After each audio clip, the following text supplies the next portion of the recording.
tell me how you do your research for these historicals. I do a lot of, well, of course we Google and stuff and go online, but besides that, I like to go and actually have a physical book in front of me. One of the earliest things I did was I got a book on Hogarth.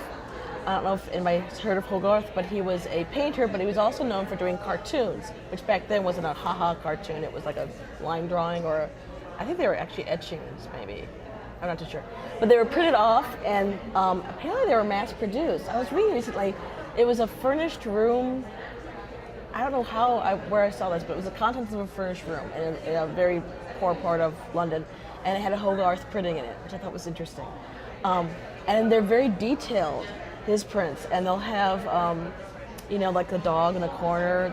There was one I looked at recently, and it had somebody who was rich and then got poor, and he showed it and that he was sacrilegious, the person in the painting, in the print, because he had taken and reshot his shoe from the cover of a Bible.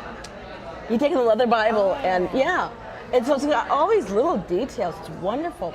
He's done he did print series.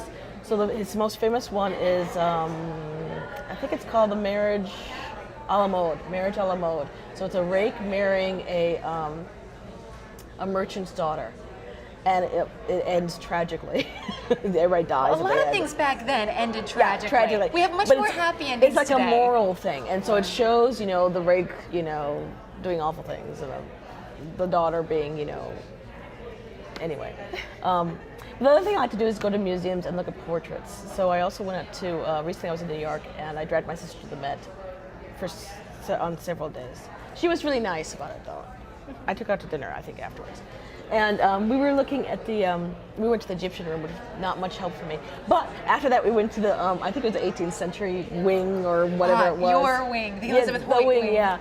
And it's really fun to look at portraits from back then, because they'll have details of not only the dress, but the jewelry, hairstyles, what the people look like. It's very interesting, and the family portraits are always really interesting. The kids are all dressed up like little adults, kids.